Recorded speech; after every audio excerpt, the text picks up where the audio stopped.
Olá pessoal, na aula de hoje nós vamos falar sobre um tema extremamente atual, que é o tema da economia de plataformas, economia do compartilhamento e também economia colaborativa. O tema da economia de plataformas ela ganhou bastante relevância nos últimos anos com o surgimento de mega plataformas como o Uber, como o Airbnb, a ponto de que nós estamos hoje falando de uma plataformização da economia.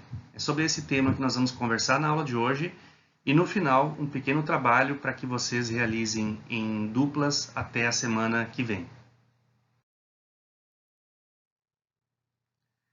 Em 2007, a capa da revista Forbes, uma das mais importantes publicações de negócios dos Estados Unidos, trazia o executivo da Nokia, que naquele momento tinha 1 bilhão de clientes. E a pergunta na capa da revista Forbes era: quem é que pode alcançar a Nokia com 1 bilhão de consumidores, 1 bilhão de clientes?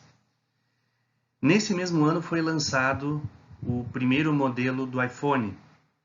E hoje, olhando para 2021, nós percebemos que quem ganhou foi, de fato, o modelo de plataforma adotado pelo iPhone, que funciona exatamente como uma plataforma, um espaço em que múltiplos atores, múltiplas organizações, desenvolvedores, parceiros podem disponibilizar conteúdo, podem disponibilizar aplicativos que serão utilizados pelas pessoas ao invés de precisarem de um novo telefone como antigamente as coisas aconteciam.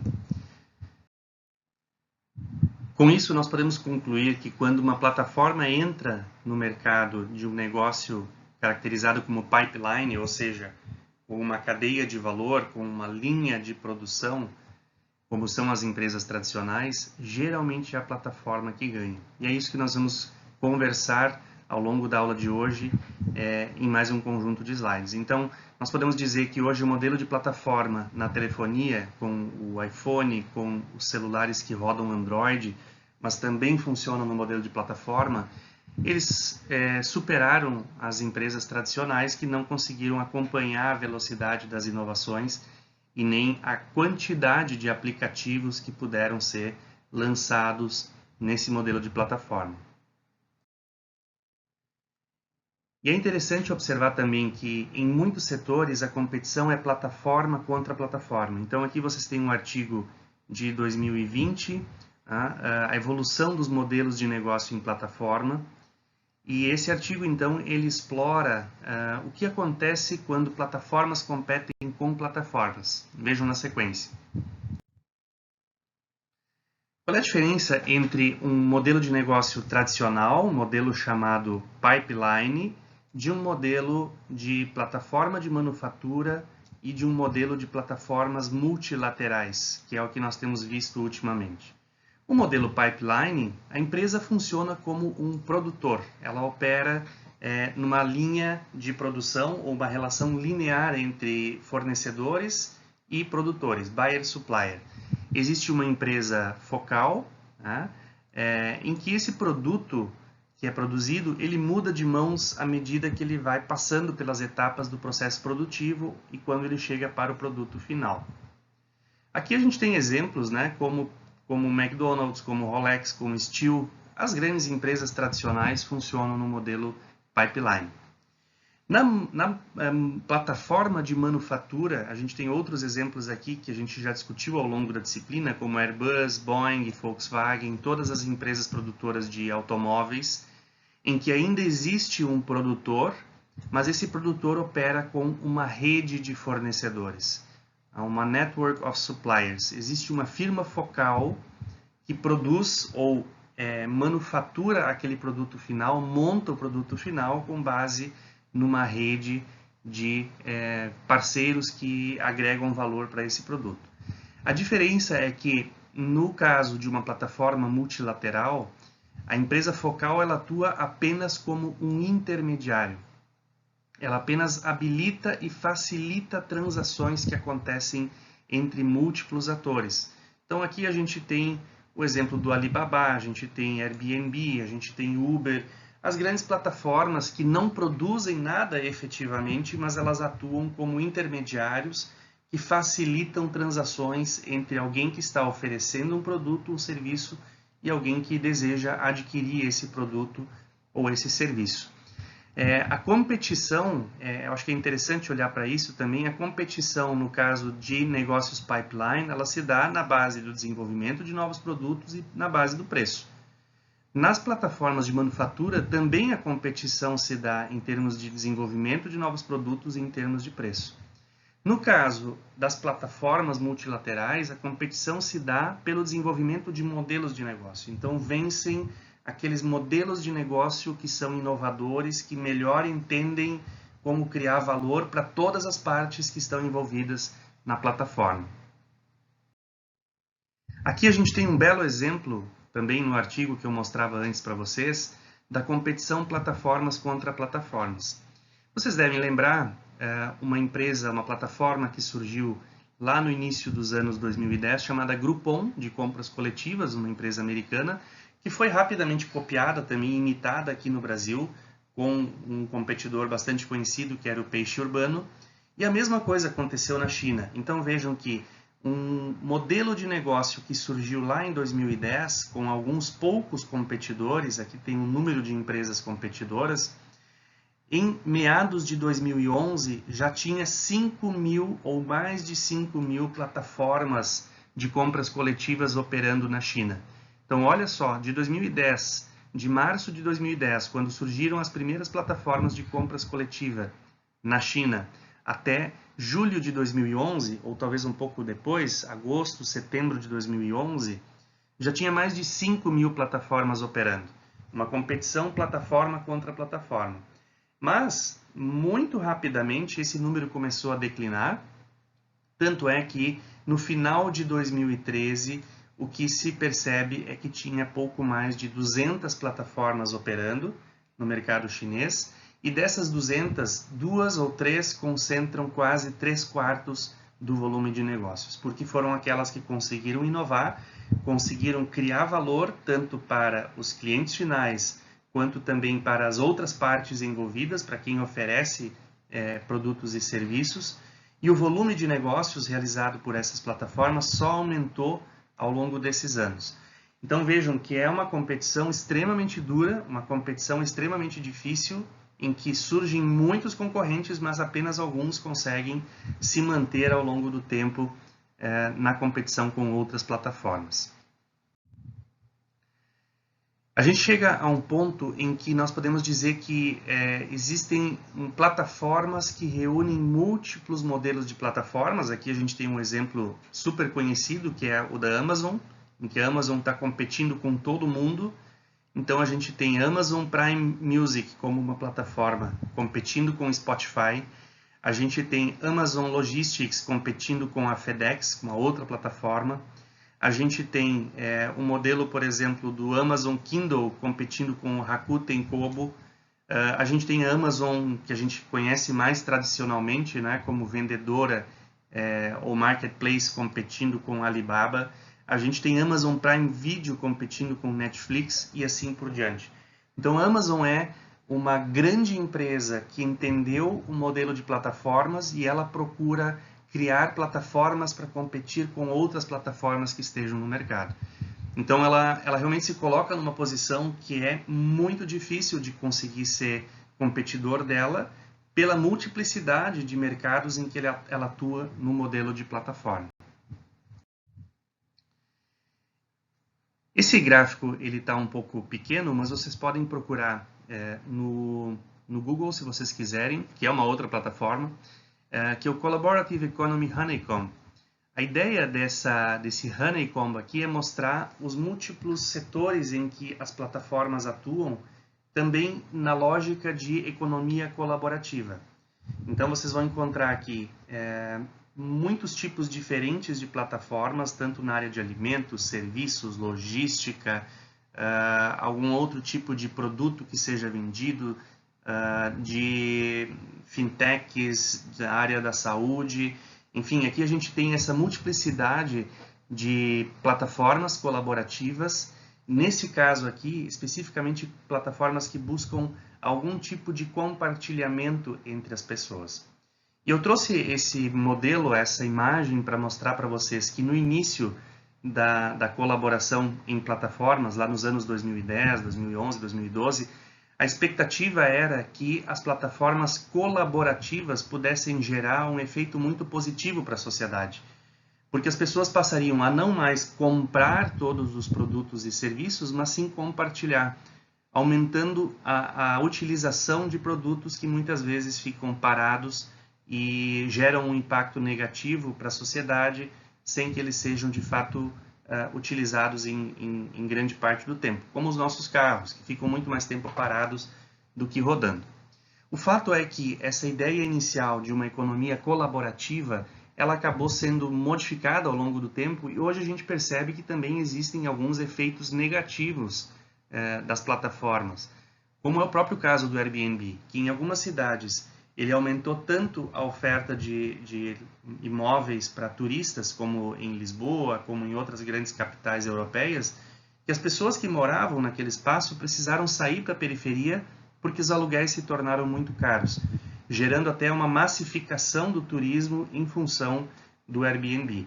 Então hoje já tem algumas discussões sobre o quanto as plataformas elas também geram efeitos negativos.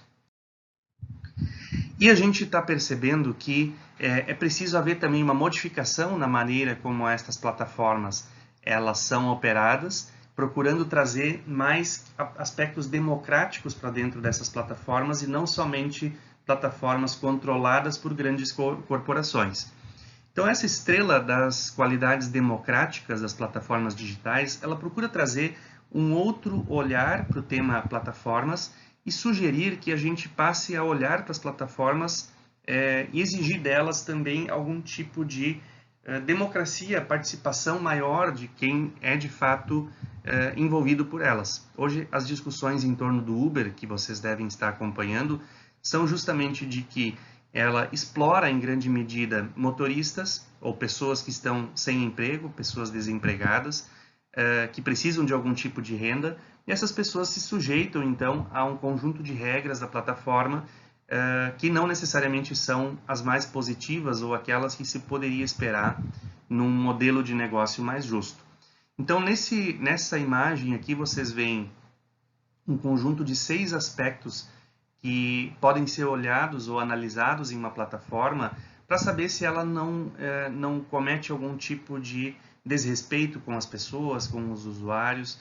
Então aqui tem uma proposta de que ela seja uma plataforma que vai mais na direção de uma economia justa, né, que ela busca o desenvolvimento e o crescimento econômico, a interação com a comunidade, que ela também tenha algum tipo de elemento de democracia na sua governança, que todos possam se envolver no processo de tomada de decisões, que ela trabalhe com temas como diversidade, que ela seja uma plataforma focada também em responsabilidade social, com mais equidade e inclusão de todas as pessoas.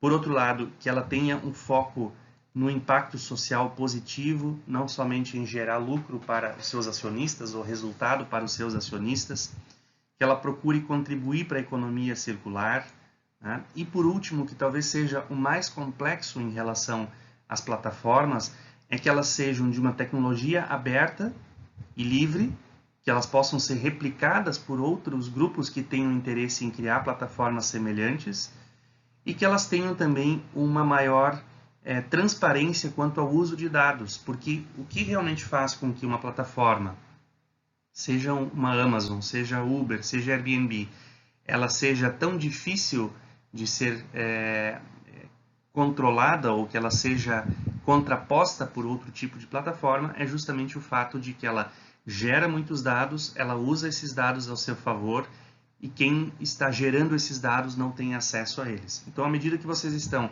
navegando numa plataforma, utilizando uma plataforma, vocês estão gerando dados que não são devolvidos a vocês e sim utilizados por quem a controla e com isso consegue gerar sempre maiores e melhores resultados.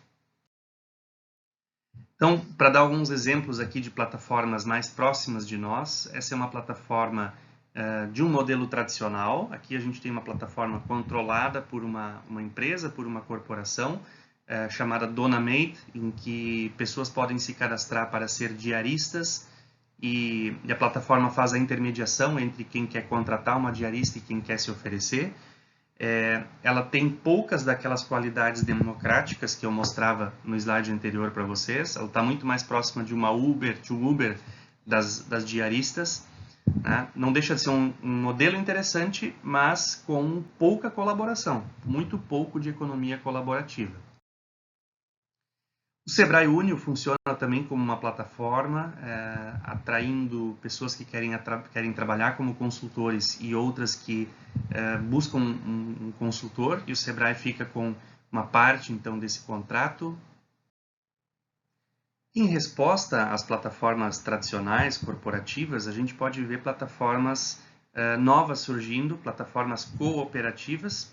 Nesse observatório que vocês estão vendo aqui, chamado DigiLabor, de um colega da Unicinos, é possível identificar modelos de plataformas que são mais colaborativas, que são, de fato, plataformas focadas em mais democracia, mais participação. Recomendo que vocês vejam nesse site exemplos de plataformas com características democráticas e colaborativas. Aqui tem um outro exemplo chamado App Justo, em que entregadores e clientes podem se encontrar, obter vantagens trabalhando juntos e os participantes, as pessoas que trabalham na plataforma, elas são muito mais bem remuneradas do que em plataformas tradicionais como Rappi, como Uber, como iFood. Então, começam a surgir também alguns movimentos interessantes de plataformas que tentam mudar esse jogo na relação entre quem oferece um serviço e quem adquire. Bom, pessoal, o trabalho de vocês para essa semana, para nós olharmos na semana que vem, em duplas ou então em trios, como está colocado aqui. Vocês vão selecionar duas plataformas para fazer uma análise dessas plataformas e do modelo de negócio que é adotado por essas plataformas. Vocês vão olhar uma plataforma corporativa tradicional, como Uber, como Airbnb, mas sejam criativos, busquem outras plataformas, e analisar esse modelo de negócio. E depois vocês vão olhar uma outra plataforma que seja mais colaborativa, no sentido de que ela possui mais daquelas características que foram apresentadas no modelo da estrela das qualidades democráticas de plataformas digitais. Certamente vocês conhecem o Business Model Canvas, com os elementos que caracterizam o modelo de negócio, que podem ser utilizados para analisar um modelo de negócio. E a minha sugestão é que vocês, então, utilizem esse conjunto de elementos que estão colocados aqui para analisar tanto a plataforma corporativa tradicional, quanto também a plataforma colaborativa que vocês escolherem.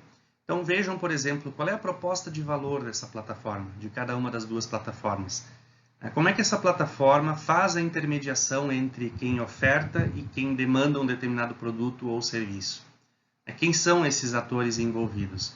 Como é que essa plataforma gera valor tanto para quem oferece um produto ou um serviço, quanto para quem está comprando esse produto ou serviço e como ela própria monetiza ou se remunera?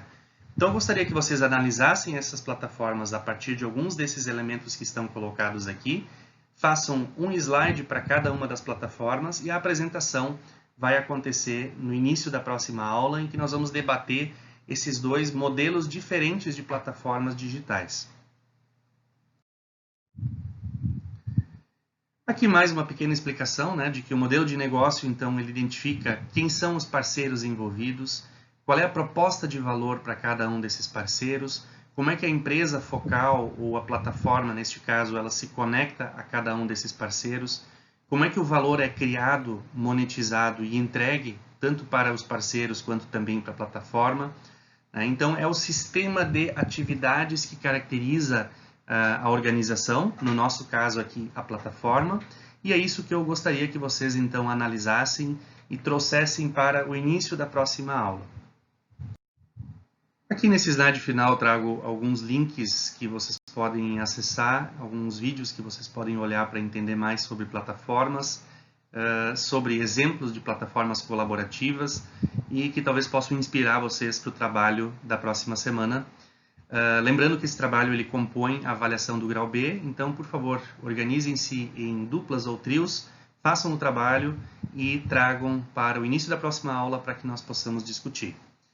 Bom trabalho, pessoal. Até a semana que vem.